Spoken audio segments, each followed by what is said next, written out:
Chcieliśmy się skupić na podróży, na eksodusie i przedstawić w bardzo powolnych, otwartych, szerokich kadrach, pokazując ciężar sytuacji, ucieczkę z miasta ogarniętego chaosem. Głównymi założeniami, jakie miał klient, było opowiedzenie historii z perspektywy zbiorowego bohatera, czyli nie mogliśmy się skupić na jednej osobie i czasami łatwiej jest opowiadać historię, w której możemy się zbliżyć do kogoś, jest łatwiej zidentyfikować się z danym bohaterem. Klient od początku miał bardzo jasną wizję, chciał łączyć techniki. Chciał, żeby to był obraz jednak mocno ilustracyjny, mocno symboliczny. Tutaj też moją odpowiedzialnością było stworzenie kilku referencyjnych obrazków.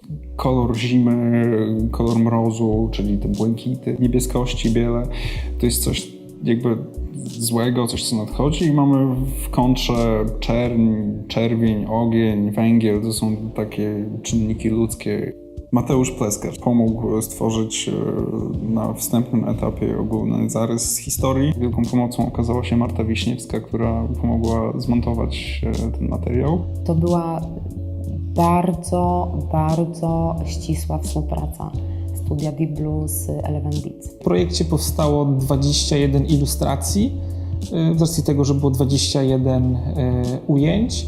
Dość trudno uzyskać spójny efekt u różnych osób, które malują obraz. Przy projekcie pracowało 3 ilustratorów. Tutaj jest Damian Bajowski, Mateusz Oźmiński i Igor Piwowarczyk. To nie jest taka, że tak powiem, rzemieślnicza obróbka, tylko każdy ma charakterystyczny tutaj ruch ręki i styl. Ludzie, z którymi pracowaliśmy, byli świetnie dobrani.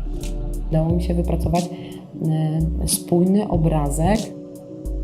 Projekt opierał się o ilustracje, które były modelowane, dzięki czemu uzyskiwaliśmy efekt przestrzeni. Używamy techniki projekcji, która łączy to, co jest fajne w przestrzenności, czyli w 3D, i to, co jest fajne w 2D, czyli możliwość namalowania całego detalu, zaplanowanie całej kompozycji i nie poleganie tylko i wyłącznie na renderingu. Wszystkie materiały, światło, cień były namalowane, przez to nie musieliśmy tego renderować, w związku z czym, tak jak zwykle, czekamy, aż materiał zejdzie z render farmy, tak teraz to trwało minuty. Przy projekcie pracowało mi się bardzo dobrze. Bardzo lubię pracować z artystami, ponieważ są to z reguły osoby pełne pasji, które pracują dlatego, że bardzo to lubią, a nie dlatego, że muszą. Udało nam się porozumieć i nawiązać współpracę z kompozytorem, z Piotrem Musiałem. No i z Cinkiem bardzo, bardzo fajnie współpracowali, bardzo fajnie wypracowali ostatni utwór.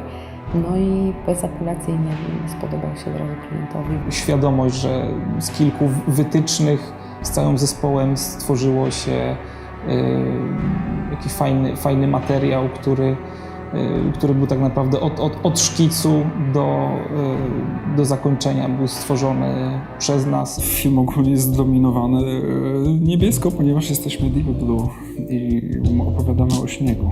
Zaśnieżyłem wszystko, co się dało.